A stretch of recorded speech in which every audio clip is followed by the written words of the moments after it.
774 million people around the world today can't read. I think we still allow ourselves to forget the importance of reading way too often. I know, I certainly did. But now, I find reading as important as walking and breathing.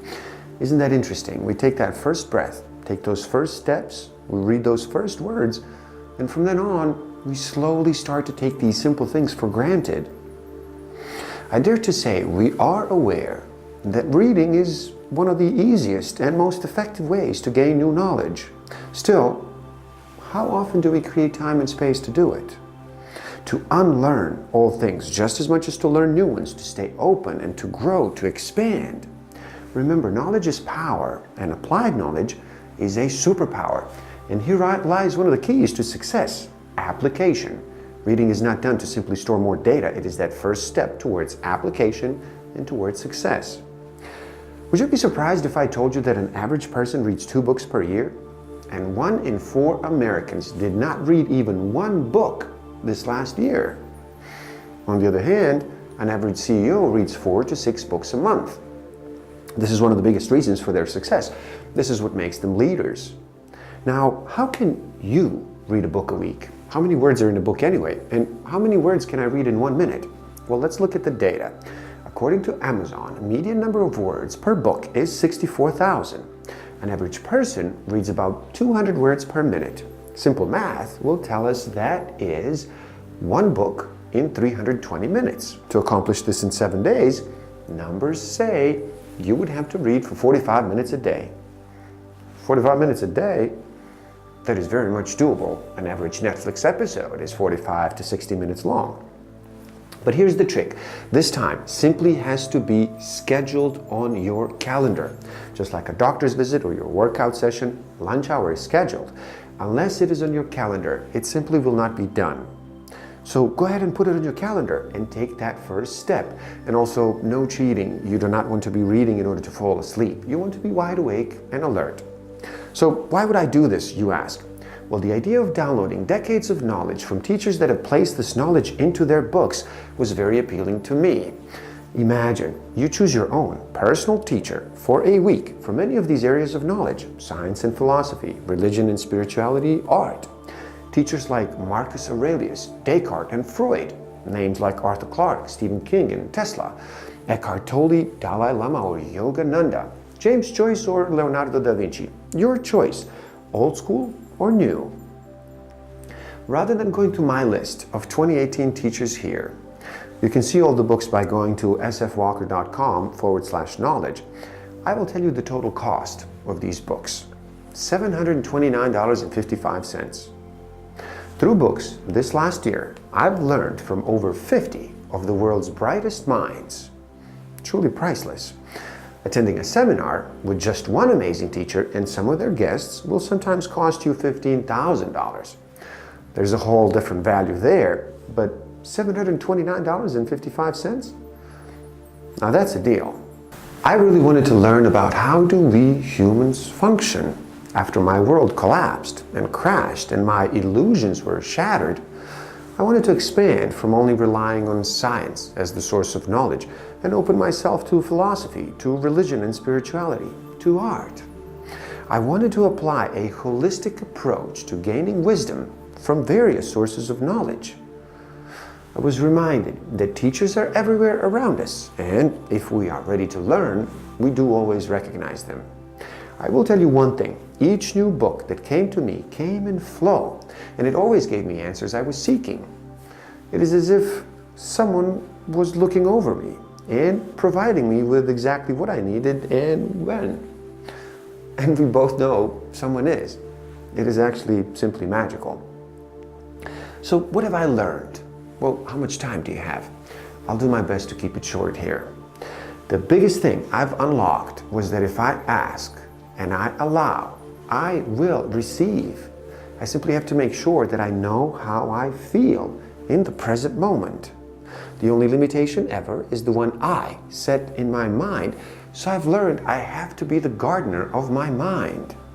I've accepted that self-control is strength, that right thought is mastery, and that calmness is truly power. I've learned that in life, a lot of people know what to do, but very few people actually do what they know. So I took a good, long look in the mirror and I asked, who are you? Who do you want to be? And in order to answer this, I had to take responsibility. I had to take charge of my life. I have a choice, and I've realized it's not about what I have, or who I am, or where I am, or even about what I'm doing that makes me happy or unhappy. It is all about what I think about it. This piece was crucial. It was critical. I most certainly make mistakes. However, mistakes don't make me. So belief in myself started to skyrocket. After all, in the inner courtroom of my mind, mine is the only judgment that counts. What I've learned is that if I relax, observe, and listen, I can exercise a choice to simply be and not engage. It is what it is. I can accept it. I can harvest the good, and I can, most importantly, forgive the rest. This is how I affect my past, my present, and my future. One of the biggest things that I've discovered was that words are spells, and I simply have to be impeccable with my words and not to take anything personally. I've learned never to make assumptions. I can always do my best, and if I react, I lose control. However, if I respond, I am free. I was reminded once again that simplicity is the key. I've learned again to slow down and to simply be. Powerful conversations, they do create powerful relationships. And repetition, repetition, repetition. It was one thing that was constant every week, every day, every moment. Consistency and persistence. And through these, I've discovered the key to creating anything in life. Awareness, want, decision, commitment, accountability, focus, discipline, and visioning. This is your magic formula. Daily routine and repetition create your reality. They create your life. So I have a question for you. What is your daily routine and how is it serving you? And nothing in life is as important as you think it is while you're thinking about it. I've unlearned to compare myself to who someone else is today, and I've learned to compare myself to who I was yesterday. I've unlearned to focus on all the things I truly cannot control, and I've learned there are things I always can control.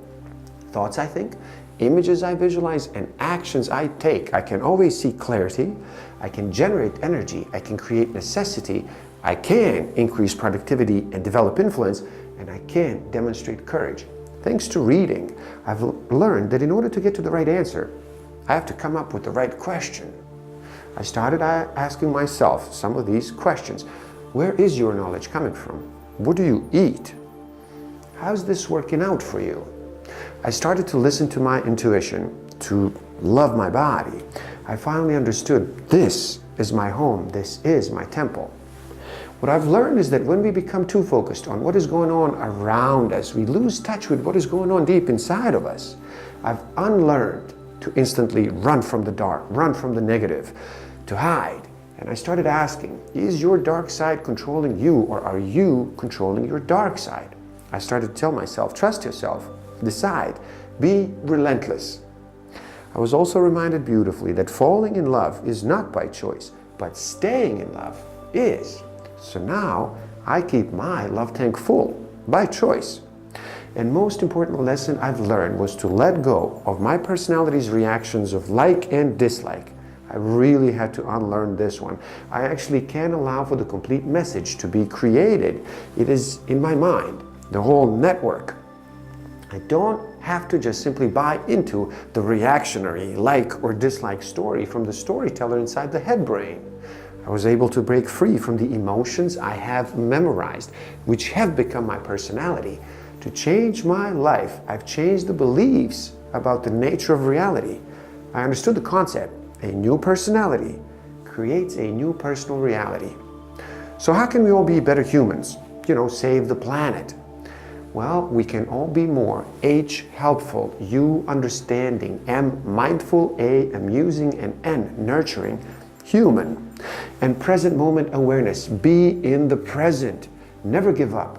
Be afraid, but do fear less. And please, get some sleep. Sleep is the single most effective thing we can do to rest our brain and our body and bring it health each and every single day. Mother Nature's best effort yet contra death. And in the end, do not believe anything I or anyone else tells you about something as individual as nutrition, diet, and health. Instead, do your diligence, be responsible. To love both the invisible God, repository of all virtues, and the visible man, apparently possessed of none, is often baffling. Inner research soon exposes unity in all human minds, stalwart kinship of selfish motive. Your beliefs become your thoughts become your words, and your words become your actions. Your actions become your habits become your values, and your values, well, they become your destiny. We are all simply energy. And if there's less fascination and satisfaction with the explosion and the release of our energy, then there's more likelihood of transmuting this energy in creative ways. If there is one thing I truly want you to take away from me, it is this. Ask yourself, how much time do I have left here? How many more breaths are meant for me? What makes my life meaningful enough to go on living? It is the questions you cannot answer that are usually far better for you than the answers you cannot question. So read, grow, be your greatest self. Thank you. Love and respect.